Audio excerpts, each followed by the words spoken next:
So now is the time to start planning for 2026, for the next year. It may sound a little crazy, but it's reasonable to start thinking about what you want your garden to look like in the following season. So right now I'm focused on cut flowers. I want to look at which cut flowers I love this year and which ones are not going to make the cut, wink, for next year. One of the things I do is I make printouts of all the cut flowers, a visual diagram, if you will, of all the cut flowers that I was growing. And then I kind of go and reflect on what did I like, what did I not like so much, what produced really well, what didn't produce well, and what did I really like using in my cut flower bouquets that made a really big impact. So I'm going to give you my Coles Notes version of what I'm growing for next year and a few that are not going to make the cut. You ready? Let's go. The first one is obvious. Dahlias are a staple in this garden. These ones are all situated in my cut flower garden, but I do have a few out front as well. While they don't produce early, when they start producing, they don't stop. These plants, probably the 30 tubers I planted, have produced well over 300, 400 cut flowers that I've been able to put in bouquets this year. If you're worried about the time it takes to get to bloom, then one of the things that you can do is pre-sprout them, which in March for me, I pot them up, I get them sprouting a little bit indoors, so when the time comes in middle of May, I get those babies planted right away, and then I will get blooms starting in mid-July. The next one that's going to make a return engagement for next year is going to be the Lisianthus. Lisianthus are incredibly tricky to grow from seed. You have to start them about 6 months before you're going to get blooms, which means a lot of forward planning. I started all of these seeds in January, if not middle of December, to get blooms that started in July. But the good news is, if you cut them down early enough, you will get a second flush of flowers in October. And they are gorgeous. Probably the absolute best vase staying power of any of my cut flowers. You'll get a good 2 to even 3 weeks of vase life in a Lisianthus stem.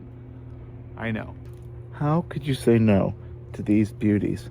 Just stunning. So many blooms on one single stem, and the stems are strong, baby. You can buy plugs for Lisianthus if you don't want to have the commitment of 6 months of indoor growing and transplanting and hardening off. You can buy plugs from places like Farmer Bailey that are already pre-started for you, where you just need to transplant them into your garden. But I like the challenge, and I had a lot of success. And you know what?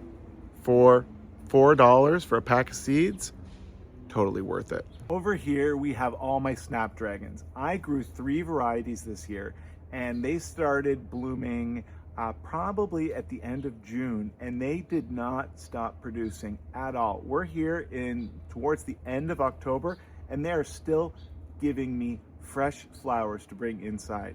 Choose the varieties wisely. There are different kinds. I really like the Potomac series, but find one that you like, start it early inside, and you can transplant those babies a little bit earlier by the end of April in my zone, because they are a little bit cold tolerant. Another one of my beautiful babies that will be coming back next year are these Strawflowers. I like Strawflowers for a lot of different reasons. One, they are a cool season flower, which means that you can plant them out early once you start them inside.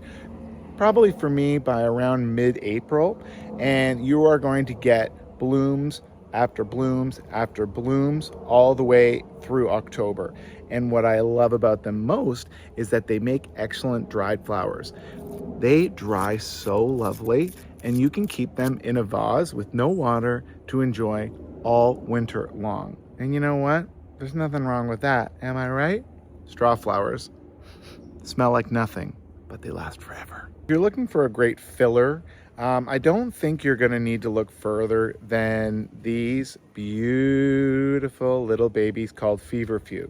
They come in a number of cultivars. This is a Vegmo Snowball, I believe. Has nice, beautiful little stems and really gorgeous full white snowball-like flowers. They're really fun to look at. I find they're a little foliage heavy and they don't have the longest stems, but Perhaps that was just because I didn't pay them as much attention as I probably should have this year, but Feverfew is definitely one I would consider adding to your list if you're looking for a filler for your bouquets. Now for a few that I will not be growing next year.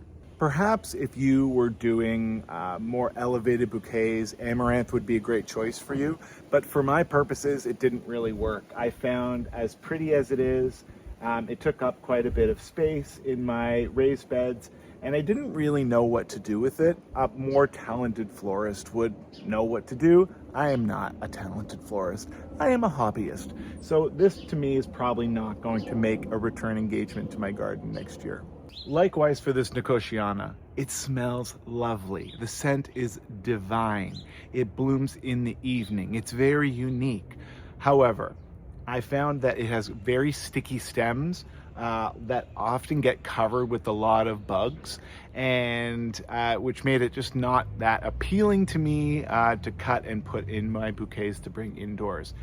So I might grow it in the garden beds, and some of the perennial beds I might intersperse it, but I think as a cut flower, it's probably on its way out for me for next year. There are a few of the plants that I have on my list that I will likely regrow, but I will probably build them into my perennial beds, similar to Nicotiana.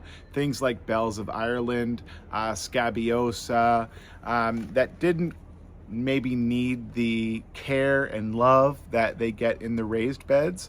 I will do things like poppies as well. But I think when you are looking at cut flower gardening in a dedicated garden bed, you really want to focus in on which of those plants need that tender love and care and attention that some of those divas need, like dahlias, like Lisianthus, and reserve the other ones for other spaces that you might have in your perennial beds that you can fill in some gaps with.